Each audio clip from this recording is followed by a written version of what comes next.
Hey, what's up, everybody? Welcome to another show of Provoked. I'm sitting here with my sister, Desi. Howdy. How are you? I'm doing well. Jake the Babe. Nope, the bull. Jake the Bull. Yeah, it's Gabe the babe.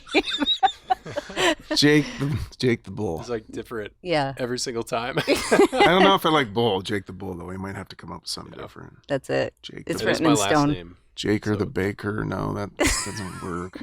Let's see. How you guys doing? Jake and Bake. Jake and Bake. That's it. Jake and Bake. That's it. Little light bulb moment right here at the beginning. That's it. Forever. We call that forever. It's on your tombstone. Could be worse. Anyway, if you haven't tuned in before, we are Provoked. We just try to provoke Christians to be Christians, as the scripture states, stirring one another unto love and good works, especially in the realm of evangelism and going out and saving babies that are dying every single day. And so that's who we are. If you want to really support our show, which I pray that you would, you can go to apologiachurch.com Nope, and Apologia apologiastudios.com, become an all-access member, and that'll just lend your prayers and your financial support so we can keep this going, because what we got going is something pretty awesome. So got a good show today. Yeah, I think it's provocative. Yeah. Yeah, it's very provocative. Mhm, Yeah, mhm. it's Provoking suiting. show. Yeah. Very, very. We have two of the best people who ever born in the history of mankind on our Oh show. goodness gracious, Zach! Just two of our favorite people, Marcus Pittman and Laura Clausen. You should tell your wife that. Well, I love you more than my wife, so I'm just going to say it here. All right. Well, this is a provoking episode. Mm, So we'll start with Marcus. Marcus is the creator of Lore, CEO. Are you the CEO or a digital creator? I'm CEO. Yeah, you're CEO, founder, digital creator. You just do everything over there because that's what it takes, right? Mainly, I just ask rich people for money. mhm. Sweet. Yeah. Yeah. That's my main job right now. Yeah. You probably know who Marcus is if you've tuned into anything Apologia. Apologia Studios wouldn't even exist without Marcus Pittman, because God used you as just an integral player in getting this going. And we love you for it. And we appreciate you. We miss you. Yeah, I miss you guys too. I think when I Awesome. got there 2015, and it was just a blank building. Yeah, nothing. Exactly. Yeah. Well, Yeah. now we got to go. We're actually looking for a new spot. So Somebody told me that last week. yeah, we are moving and expanding and trying to find That's a good spot. fantastic. Yeah. It's going to be a monumental move, but we're ready for it. So I'm going to get back to you in a second and have you talk about what you're doing. But thanks for coming on, Laura. Laura is the director of Choice for Two. How are you? I'm great, thank you. Good. We'd love to see your face. Likewise. Just the weirdest awkward thing I could possibly say. Sorry about that. So I yeah, love that Laura, was- though. She's like what did I call you the last time? The Katniss Everdeen of baby saving, is. of abolition. She Yeah. really is. That's awesome. So they both have produced something pretty special that just came out. We'll get into that. But Marcus, going back to you, just tell us what you're doing and what's going on with you. Yeah, so I mean, for the past 2 years, we've been developing Lore TV, which is a streaming platform that lets the monthly subscribers spend their subscription funding movies and TV shows. So we've spent 2 years building that out. We've signed 40 contracts with artists for movies and TV shows, and we'll be launching them as our subscriber base grows. And our subscriber base can reasonably fund episodes and TV shows.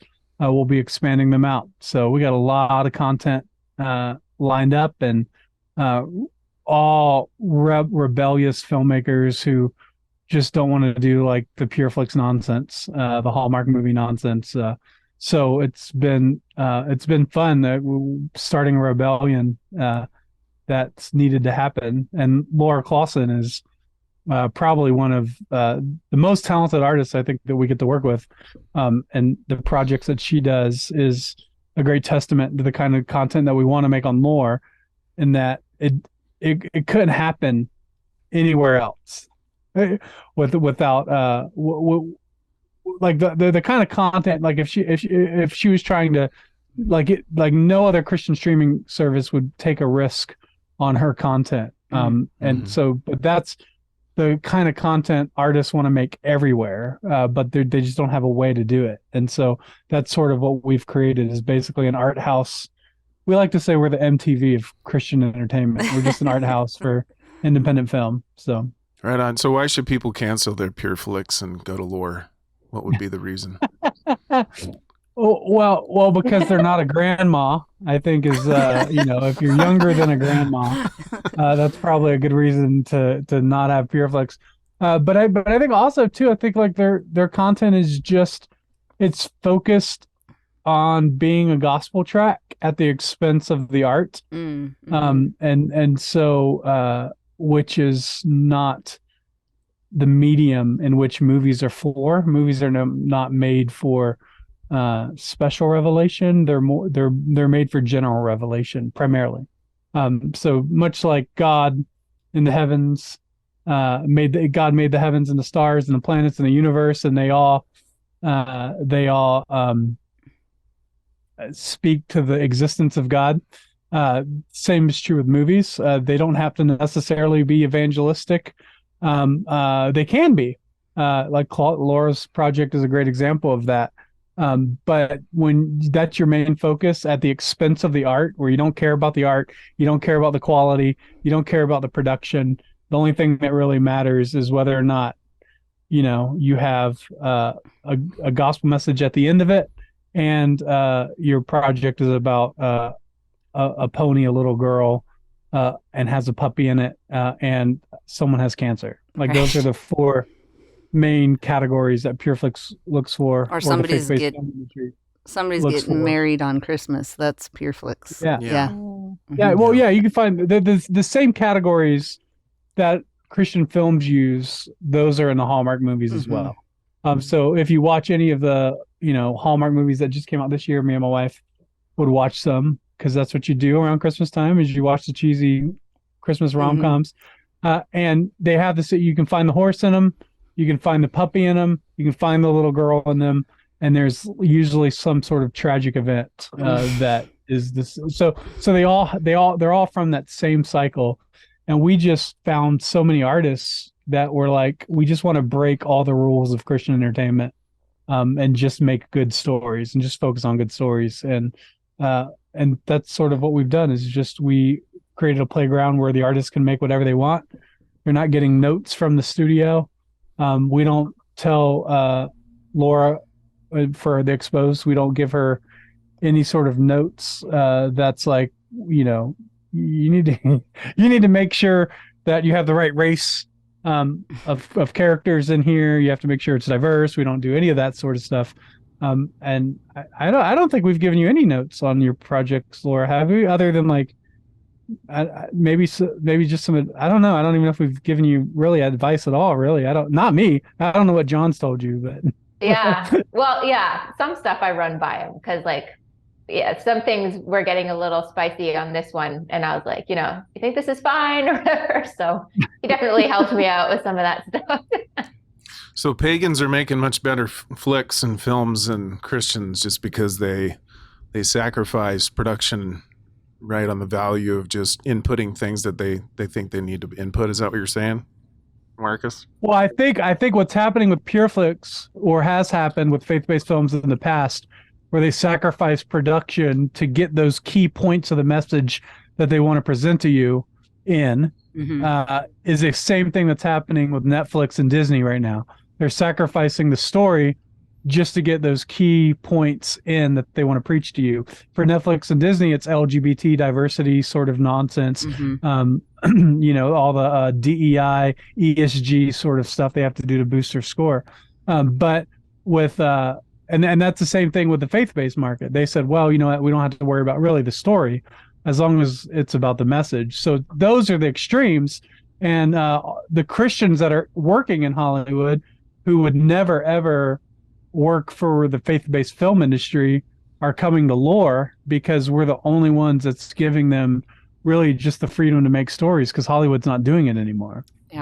So we have a real advantage right now. Yeah, I think it's like the perfect storm right now for just people that are going to want to subscribe to Lore, that they're going to want to put their money there, because people are just sick of, like what you just said, with all the LGBTQ propaganda and everything else. It's like, okay, where can I put my money where I'm not just going to be fed garbage all day? And then to speak to your point on like PureFlex, it's like we as Christians should want excellence. We should strive for excellence in the arts and music and in every subject, because Christ is Christ overall, like even in art and music and all of that. So I think it's the perfect time for Lore to kind of come into the scene, because it's a well-needed service, and I can't wait to see what God really does with it, and he already has done. Like what we're about to look at is an incredible piece that I think is very thought-provoking and something that needs to be discussed within Christendom. Yeah, man, I could talk so long on this, but where do you see yourself or where do you see Lore in 2 years, 2 to 5 years? I want people to talk about Lore movies and TV shows the same way they talk about Game of Thrones. Just part of the cultural narrative. The CEO of HBO said that he doesn't care how many people watch Game of Thrones. He cares about how many people talk about it. And I think that's where I want to be. I was just watching a documentary on HBO Max about the founding of Warner Brothers Studios, and their motto, or their mission statement, is to push the culture forward using movies and television shows. Yeah. And so they know what they're doing. Everyone on the left that runs these studios knows that they exist to push an agenda. They've always done that, even in the 1900s when they started. And so that's what I want Lore to do. Is I want Lore to be a global Christian brand that is pushing forward a Christian narrative. It would be nice to be as big as Netflix, and then just launch the craziest Laura Clausen project and just send shockwaves on CNN and MSNBC about it. Like that's the goal, is to get big enough that you can really start some fires that are important. Yeah. What do you think has to happen in the minds of Christians for it to get to the place where we're talking about Lore productions like we would talk about Game of Thrones? What change has to happen, you think? Like, what's preventing that from happening? Well, it's a building process too, and so that takes time. But what do you think? It's taken 2 years just to build out the tech that we have now. From here we have to focus on subscribers and customer acquisition and those sort of things. So that's like primary mission number one. So there's a lot of steps that go into that over time. But I firmly believe if you just give artists the freedom to make what they want, you're going to win, because no one else is doing that. And that's if you look at the history, I read a lot of like books on the history of television networks and or media stuff. The history of MTV was just, we're going to give the artists the freedom to do what they want. Same thing with Adult Swim on Cartoon Network. They just gave artists freedom. Nickelodeon was the same way. When it first started out, they just hired artists that were good, and they didn't know what they wanted on Nickelodeon. So the network didn't give really any notes.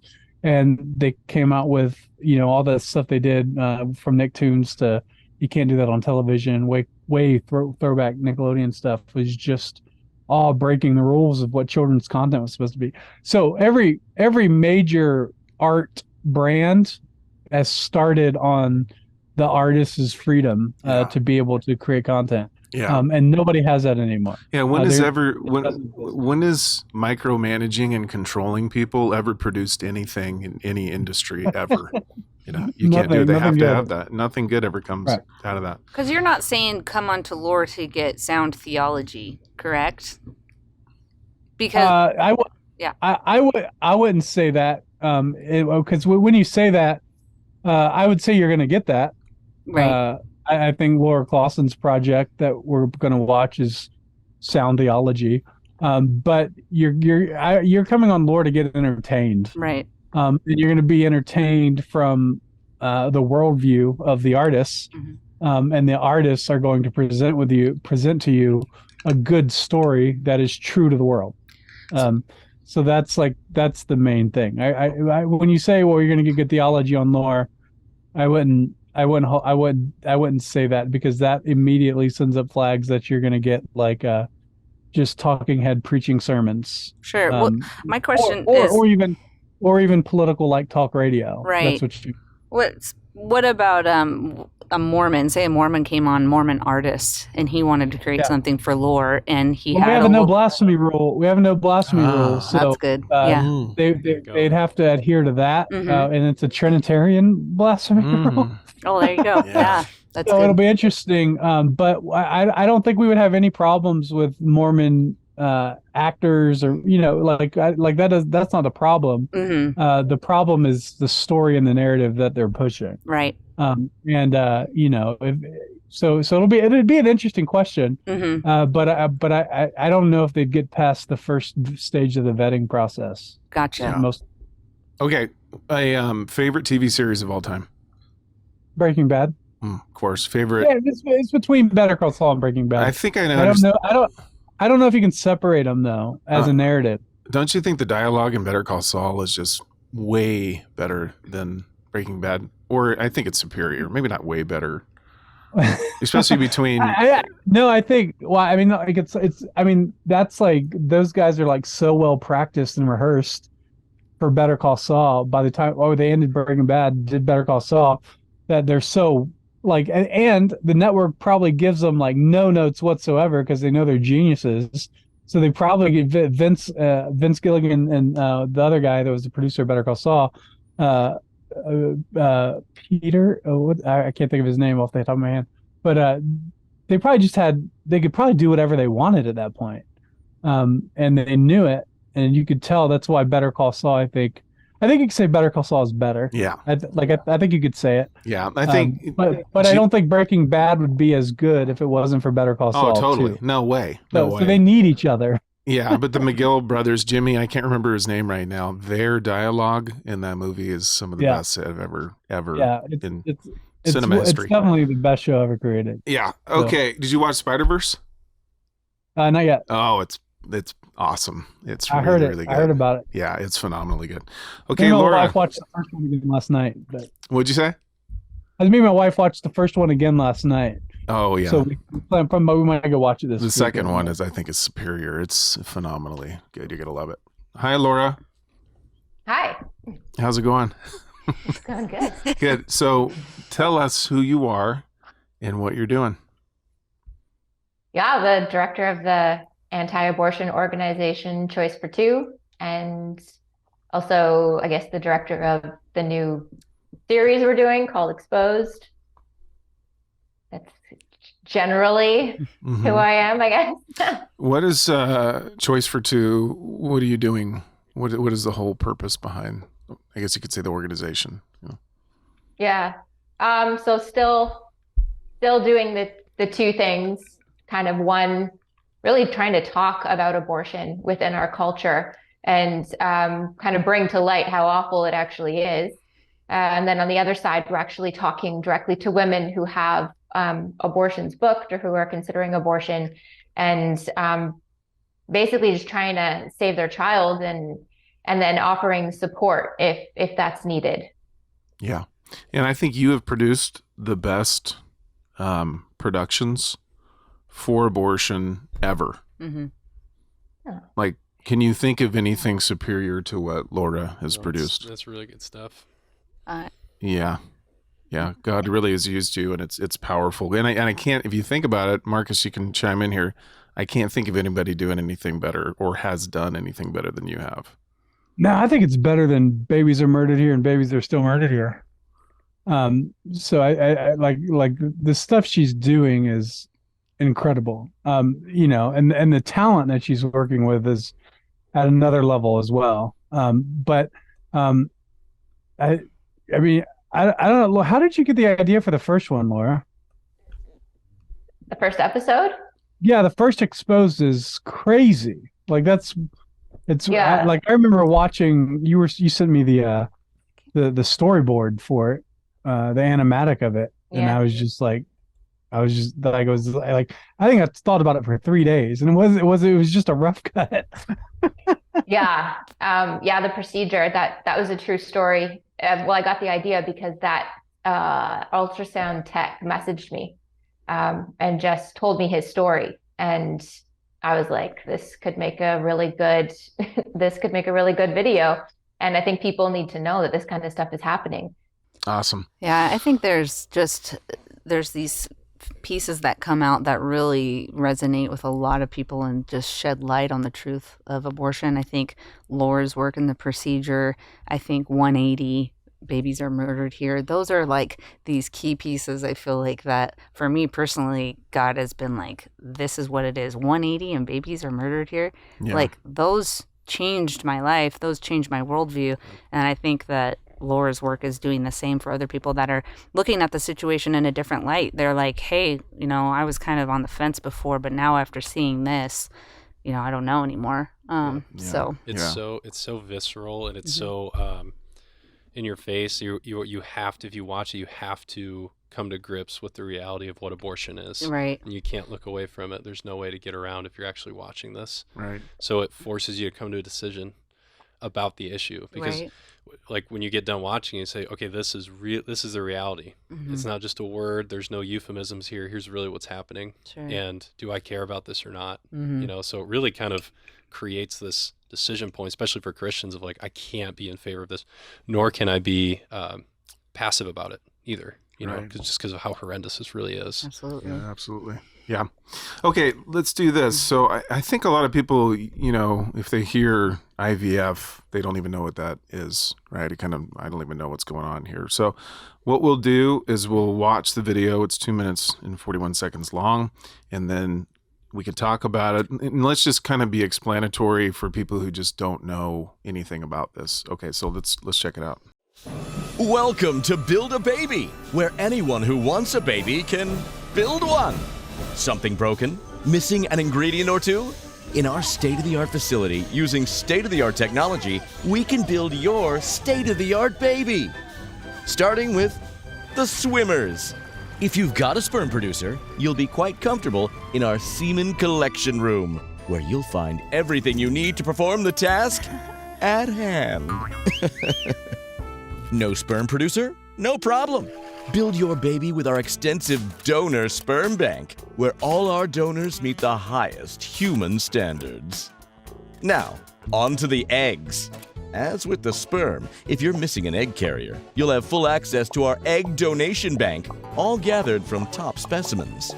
But if you do have an egg carrier, we'll pump that sucker full of hormones, so you can get as many eggs as possible in the shortest amount of time.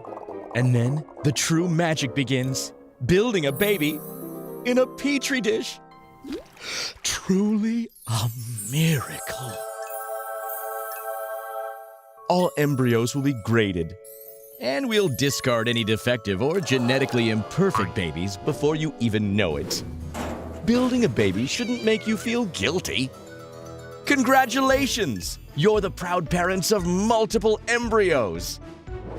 Now all that's left is the womb. Are you a womb carrier? Get ready to party. No womb? No worries. Our womb rental managers will find the perfect match for your baby building. At long last, the day has come. Embryo transfer day. Cross your fingers that an embryo will stick, and you'll get that one perfect baby. Or 2, or 3, or 8. Not to worry, selective reduction will take care of that. Wondering what happens to your Build-A-Babies that we don't transfer? For a small fee, we'll store them in our top-of-the-line cryogenic freezers. Ready for you to try again, or discard, or donate, or give to science. A beautiful gift. But whatever happens, Build-A-Baby is happy to help you again, and again, and again, no matter the cost. Contact us and build your baby today.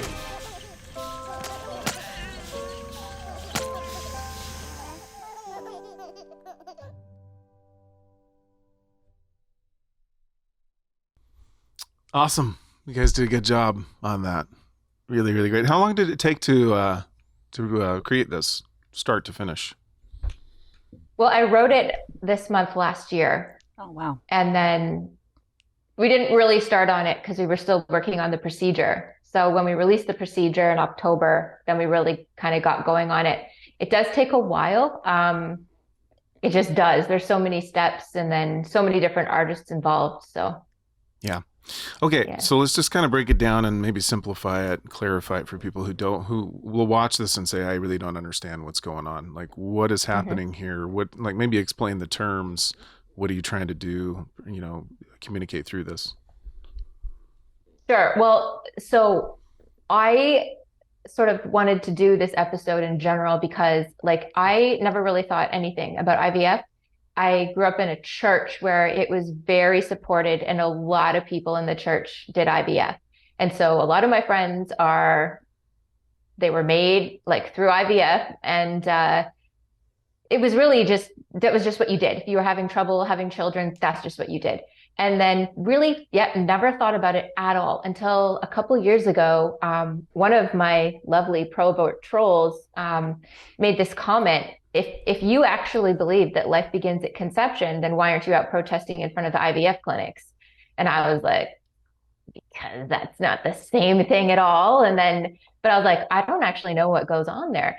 So, did a bit of research and I was like, oh my goodness, no, like if life begins at conception, this is not okay.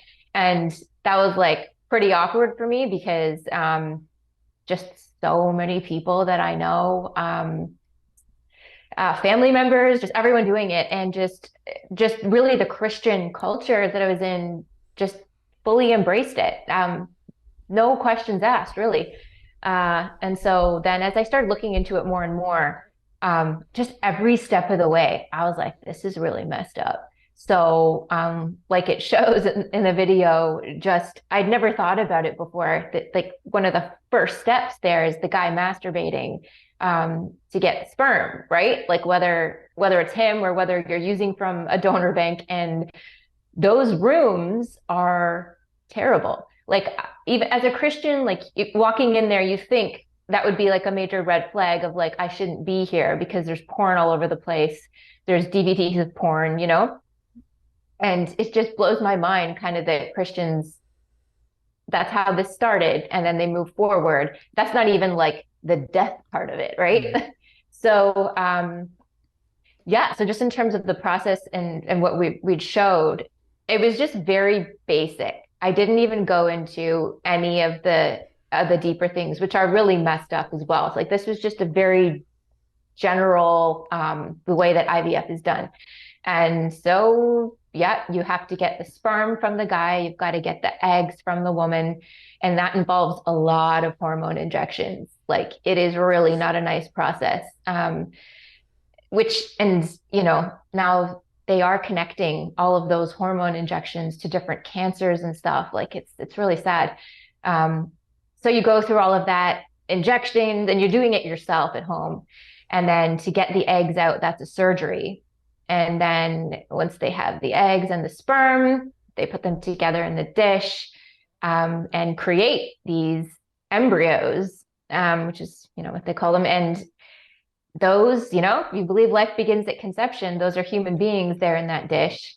And immediately they're evaluated, which is something that I think a lot of Christians don't even know. Like a lot of them will tell me, but we did it ethically.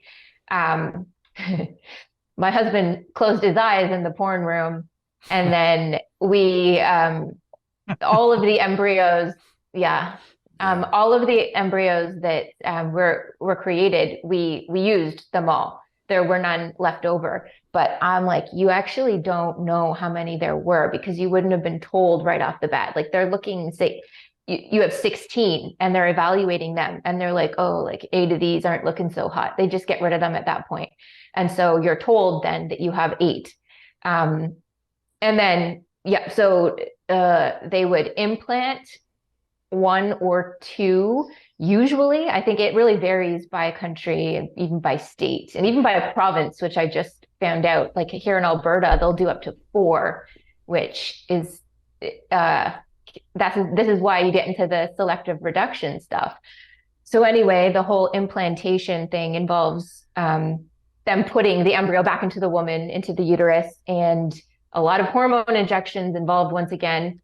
And if you don't have a uterus because you know, maybe you're a gay couple or there's just something wrong with the woman's uterus, you can literally rent a womb of somebody for her to carry your child for you, which just goes into a lot of other really kind of sad problems, which I'd never thought about. Like, it is traumatic for a newborn to be taken away from the biological mother at birth, right? Just something people don't even really think about. So yeah, that's just kind of it along the way. And then the whole freezing of people is the last really weird thing, because, you know, they say there's millions of these embryos frozen right now, and, you know, they're being thawed out decades after they were created, and most of them don't survive the thawing process, first of all. And so that's a whole thing. And then when people decide that they have their 1 or 2 children, they don't want to use the rest, they say donate, but the clinics actually sell them. So you are buying embryos if you want to then adopt someone else's embryos, or you have the choice to then decide to throw them out, or they're donated to science. And I mean, that's super weird. That a lot of the things that we're benefiting from in the medical world are created off the backs of these frozen humans. So that was kind of the whole overview of it. And I knew it would happen, that there would be a lot of pushback, even from Christians, just because they love IVF. I guess it's really become an idol. And so they can't, like, they're telling me life begins at conception, abortion's wrong, IVF's okay, because apparently life doesn't begin at conception. Yeah. And for that, yeah. Yeah, that's crazy. So what kind of pushback, I mean, you just said a little bit there, but what kind of pushback have you gotten? Because it dropped 2 days ago, right? Yeah. I think so. Yeah. So have you got a lot of hate? Yeah, mostly just a lot of people trying to justify it and writing about why it was okay that they did it, which is really sad. I'm like, you don't need to explain yourself to me. Like, it's done. But I'm not sad that your child is here, you know, like, that's a human being created in the image of God. That person, like, deserves to live. It's not like your child is less than. And I'm happy that you have that child, but at the same time, IVF is evil, and I think it needs to end. I think people need to wake up to that now, and we've taken it too far. It's all driven by emotion. It's not, you know, just the heartbreak of infertility, and basically the idea that we deserve children, that if you want a child, you should be able to have a child at any cost, and at the cost of many more of your other children's lives. Yeah. So yeah. Yeah. And it's so cloaked in, hey, we're just trying to help women have babies, right? We're doing it's what we pro-life. can. Yeah, it's pro-life, but you are having a child at the expense of your other children. You're killing your children to have a child. So I guess the question is IVF That's sacrifice? Yeah, it's sacrifice. Just blood sacrifice. Yeah, blood sacrifice, child sacrifice. But is IVF redeemable in any sense? Is it good in any sense, or can it be changed to be good? Because right now it's freaking horribly evil. This is the destruction. That's a question I had. Maybe Laura can ask that. Like, what if there was a clinic that only did one at a time? Mm-hmm. But that's just not the reality, right? Right, it's not the reality. But what if like, can it be reformed? I'm not sure. My gut says no. I just think that we've taken it too far. And like, God opens and closes the womb, and things have just gotten so crazy. Even if the intention was good at first, now any child with any sort of genetic disability doesn't get to live. Mm-hmm. Parents who are 2 men get to have a child, and that is not in a baby's best interest to not have a mother or to not have a father. Like, it's all just very self-driven. have also been thinking about like embryo adoption, because obviously like these are individuals here in freezers, right? And I know of some really, I don't know them personally, but they seem like really great people who've gone and basically rescued these embryos and, you know, had children. And then when I was looking into that more, I just realized that all the money that it takes to do that goes right back into the IVF machine. Mm. And so I'm not saying that it's wrong to rescue individuals. Like if I had the option to buy a slave, you know, back in the day and like rescue a child, would I have done it? I think so, even though you're like paying back into this like slavery market. But I struggle with the whole thing because they are just cranking out so many humans, and just they are benefiting from anything to do with IVF, even if it's the embryo adoption thing. I think that like ideally IVF would just be outlawed completely, and the embryos that are in storage would all be given a chance. Like if we could just do that, like end it, and then find people who would adopt all of these embryos, that's kind of like the only way that I can see this going properly right now. Yeah. Because there's really no battlefront within Christendom, the kingdom, against IVF. Nobody's really doing anything. So babies are murdered here, got everybody out to the clinics in a massive way, right? Babies are murdered here. I mean, who knows how many babies are saved because of that production, and babies are murdered here too. So maybe it's time. So what's crazy is, you know, it was Robert Gray, right? Marcus, he came up with the design, and then you made the production, and then Christians started going to the clinics in like a huge way, got really publicized. I was one of them. And now I think we're at time. It's time that we go to the IVF clinics with our signs, right? Yeah. I that'd be really interesting to see what happens as a result of that.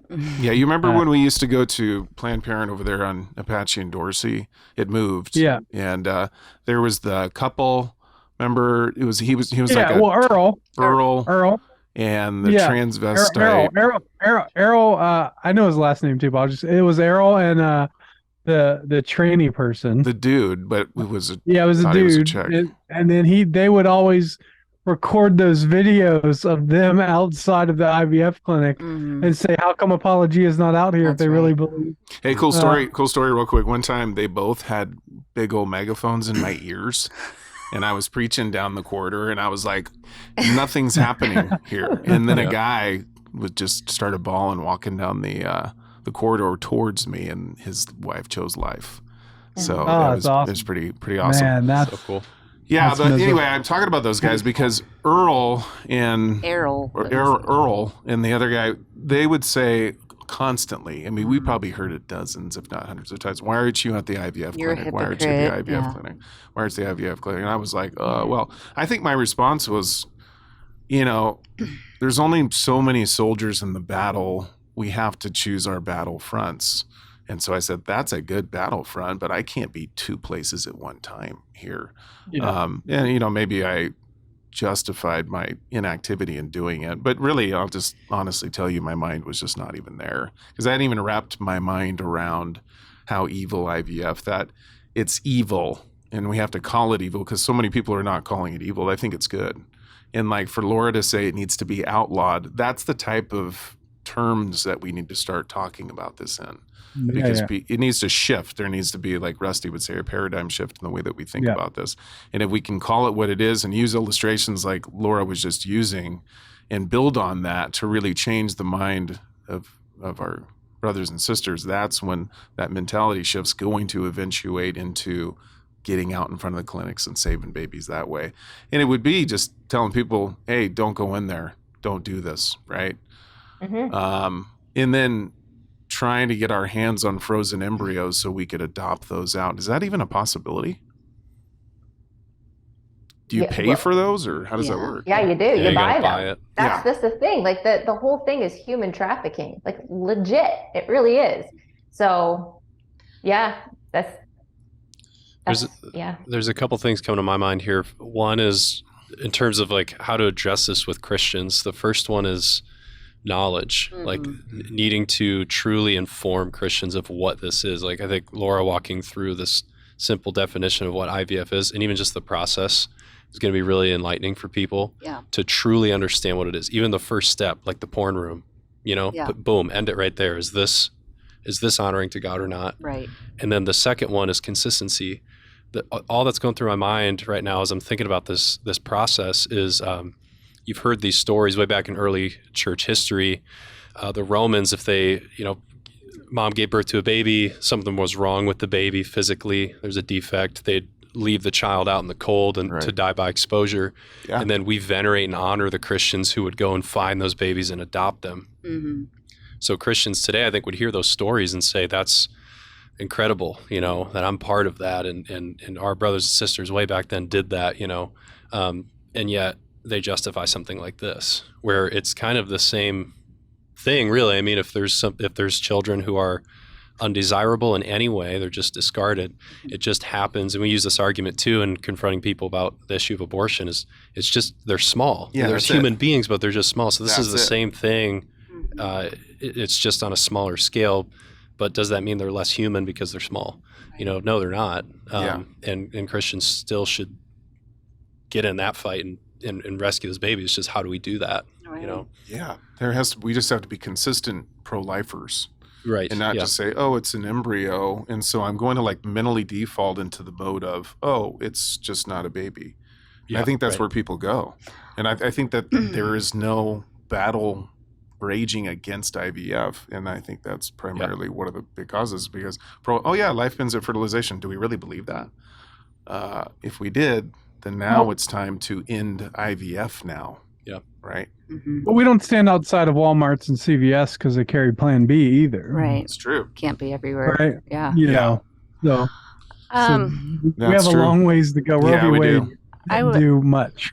I have a lot I want to say. So I would say yes to everything you said. I think a lot of it too is, like Jake was saying, is just people don't know. They really don't. I think it's not that. I think there are people that just love IVF, but I think there are a lot of Christians that don't realize what goes into it. Absolutely. Like everything that you just mapped out is so eye-opening. And I would just say, to speak to people that have been through or are currently like going through infertility, like me and my husband went through that for years. And man, there's a lot of despair there. And it wasn't that we just wanted a baby as a commodity. We didn't want to treat, we never got IVF, but we really, really wanted a biological baby. We really wanted to get pregnant, and it just wasn't happening. And I think that if you haven't walked that, if you just are able to have kids, easily, it's very painful. It's very, very a painful walk that I know a lot of people have been through. That doesn't justify murdering children, but there is just a level of despair there. I think that people kind of get a fog over, and they're just like, go into a doctor's office and they're told, like, if you do this and this, we can give you this baby that you've been praying for. And so there's just a lot there, but I think that we have to look at the big picture and say, just because maybe in the past we didn't realize how awful it was, and babies have been made that way, and we know people walking on earth today that we love that have been created through IVF, and people that have participated in that doesn't mean we can't go back and say, look, now that this is exposed, and now that we're seeing the light on that, we need to show that this is wrong, and on a lot of different levels. And that's, like you said, Lord, not to be like, I wish that your child that was born with through IVF wasn't here. Of course, we don't think that at all. It's to say, hey, just like before modern ultrasound technology, people really did think that some of these babies, I think this is arguable, were just a clump of cells. There were people that were like, no, it's just a clump of cells. And now we're seeing through modern ultrasound technology that this is not just a clump of cells, even though inherently we knew that from the beginning. I'm just making an argument, but we can see things a lot clearer now. We understand what the baby is in the womb from the moment of conception. IVF, now we're seeing, like, I think it was created in like 1978 or something. The first woman to have IVF, she had blocked fallopian tubes. And so the doctor took, the egg and the sperm, and a baby was made. And then, sinful man takes that, and it has just become this monster now, where it's the LGBTQ community is using it. Millions of babies are being discarded. That's something that wasn't even touched on. Yeah. Is the Dave Rubens, right? The conservative gays who are talking about how they now are fathers, or a couple that say we're both mothers because of IVF. That's a completely different category of evil, right? From IVF, that allows all these children to be basically victims of child abuse for the rest of their lives. Right. Yeah. So those would be my thoughts, just like educating and compassion of like, hey, we understand that, the desire to want to have kids is God-given. I believe that's God-given to want to have children. That's natural. But that doesn't justify the destruction, like you guys said, the sacrifice of other lives so that we could have one. No, I agree. That's incredibly important stuff. And just like we have done with abortion to get so many Christians involved at the clinics to save babies, we just filter what it is through the scriptures and through a biblical worldview, getting a proper understanding of it, educating, right? Because it's a different animal than abortion, right? We would say primarily women are not victims, right? They're not victims. They know what they're going to do. But I would say there's women that are being forced and just being in front of the mills. I've seen them, dudes, boyfriends, husbands, grandmas, forcing them, threatening them. You will have this abortion. So I wouldn't put that woman in the realm of not being a victim, right? She was actually a victim of just coercion and manipulation, being forced to do something. But by and large, women are not victims if they know what they're doing and they're just doing it freely. They're using abortion as birth control. But with IVF, I wouldn't, and this is, we're really getting into this conversation, right? This is not something that people really talk about. Right. So I can be corrected if you'd like to correct me with any of this. I'm really thinking my way through this, but it's really a matter of grabbing a hold of the scriptures and making sure we're filtering it through all of this, and then just starting a movement of getting Christians out there to save babies. But what I was getting to is, there is a lot of women and couples that don't have a malicious intent to kill their babies. They have the opposite. They just don't understand, or they have not been enlightened to the fact that you're killing your other kids to have one kid. Right. And that's not good. Right. It's morally reprehensible. This is a wickedness, Yeah, semper reformata, right? We should always be reforming our thoughts. Like, even if we thought something was okay in the past, but now, as like you said, the scriptures shed light on different things in our lives, and we walk through these things, we can reform our opinions. Yeah, and God's used Marcus to reform, think about just apologetics in general with Cy, there was a reformation in apologetics. I think through Tony Miano too, and Bobby, reformation in street preaching, reformation in abortion. And now, it'd be totally understandable for God to be reforming in this realm too. Reformation in the realm of IVF, and the Christians now need to get out and start waging war against that and save babies. What do you think? Yeah, I think it'll be good because if you can get people angry about IVF, you get them angry about, that makes them angry about Plan B and all the other birth control stuff. So I think it's a needed fight that needs to happen. And I don't think people ever would think about it without, Laura's project and exposed and freeing artists to be able to tell stories that way. Yeah, that's the power of this art, right? Yeah. I mean, it does some amazing things. I mean, think about Babies Are Murdered here, dude. Think about that. How many babies are saved because of those two productions? Who We knows? can't count them. The power of art. Thousands. Yeah. Well, we know it's in the for thousands. Sure. For sure. So I'm excited. So- I'm definitely going to start thinking on this. How can we, as Apologia, be involved? And I'm the I'm the pastor of local outreach. How can we start saving babies at IVF? Yeah, I'm so thankful for both of you and just the work that you do. And, it's challenging. I watched it and I was really like, I had to think on it and pray about it. And I'm super thankful for this piece. I think it's going to be a great conversation starter for a lot of people. Yeah. I hope that it spreads like wildfire throughout the churches and lots of people begin talking about this because, like you said, it's just really not talked about.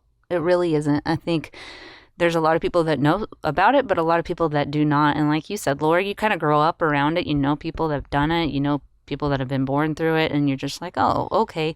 But as you peel back the layers, you go, oh, wait a minute. There's something very wrong here. Yeah. So I'm very thankful for your guys' work in Absolutely. this. Well, we'll let you go. Love you, man. Miss you and your wife. Well, before you go, let me just tell everybody to go to lore.tv and Yeah. Oh, of sign up course. for a subscription and get a free 7-day trial. Yeah. Spend some loot and fund some projects. Yeah, you guys been breaking records daily on your Yeah. cells, right? Yeah, it's Sweet. been awesome. It's been great. Praise So God. just go there if you haven't signed up yet. Go ahead and sign up, lore.tv, LOOR.tv, and it's $14 a month, but you're spending that $14 a month funding projects. So it's like Costco. You got a subscription and you go in there and you fund other things. Sweet. That's awesome. Thankful for you, dude. Yeah. So, Laura, yeah, awesome. where can we go to see your stuff, Laura? Oh, just choicefor2.com. And yeah, this series is on lore as well. Awesome. That's awesome. You know what? I get really defensive when somebody calls it Choice 42. I'm like, it's not Choice 42. I know. Yeah. But you guys, thanks for having this conversation, honestly, because so far, not a lot of people are wanting to touch it. And so I feel like this is a really good opportunity, just like to get it out there initially, besides people just seeing our video, but just for me to be able to explain things a little further, just about everything. So I really appreciate it. And thanks for doing it. Yeah. Yeah, thank you. No, the Thank you for church your is the time. pillar and the buttress of truth, right? We teach the nations, right? We instruct the nations in the law of God. It's just time for us to sit down and really think about this and put our heads together to explain all this through the lens of Scripture, with illustrate it and just make it very teachable. I think that's where we need to start, is talking about this more in a very biblical way, in a very structured, robust way. In the wake of that teaching comes the orthopraxy, right? Comes the practice, comes the, okay, now we got to go do. And we're going to do based upon what the Scriptures say, allowing that to be, of course, our guide to our practice. So yeah, I'm excited about this. So anyway, I appreciate you both. I appreciate your courage and your boldness, your sacrifice, everything you're doing for Jesus. So we love you, and we'll look forward to talking to you guys again. Yeah. Any closing thoughts? Yeah, I'm thinking about you think about the Christians who really started carrying the banner to end the slave trade, hundreds of years ago. Christians who started getting involved to fight against and end abortion. Think about those early stages of how much backlash and opposition and are you kidding me, and why are you all up in arms about this issue? This is a societally accepted thing. It's going to take a special kind of person. It's going to take a special kind of group of Christians to really carry the flag like this against something that is evil, but it's so accepted. It's so it's just viewed as part of our culture, part of our society, even in the Christian, in the Christian world, in the Christian mindset. So, who is that going to be? Who's going to carry that flag forward to put an end to this? And I'm excited to see what God does with it. Yeah. Yep. Probably going to be us. Yeah. I would just say if you're listening and you're shook by this, Yeah, it's important. that's okay. It's okay to be shook up by it and Yeah. to be really challenged by it. I think that's the point Yeah. of the piece. But just start praying and ask God, just to humble your heart. If it's something, sometimes I think if we've participated in something or we know people that have, we get this defensiveness, especially when it's something so emotional as having children. But really I would just, I would challenge you to really maybe watch it again, listen to Laura explain, and do the research yourself. Like look and see what really goes into IVF, and allow yourself to be teachable. Yeah. Yeah. Yeah. When it comes to abortion, we don't attack or hate the women that have had an abortion or are going to have an abortion. We don't do that, right?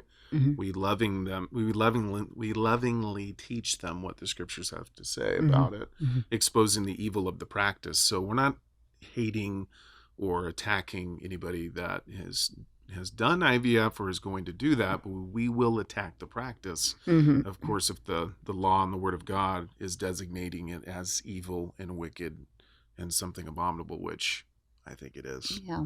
Yeah. So anyway, awesome show today. I didn't know it was going to be this sweet, but this has been a really, really great one. Yeah. Appreciate Laura and Marcus. Love them. Mm-hmm. Pray for their ministries. They're some awesome soldiers on the front Yeah, they lines. And you need to pray for them and support them. So thanks for tuning in, and we will talk to you guys later. Bye.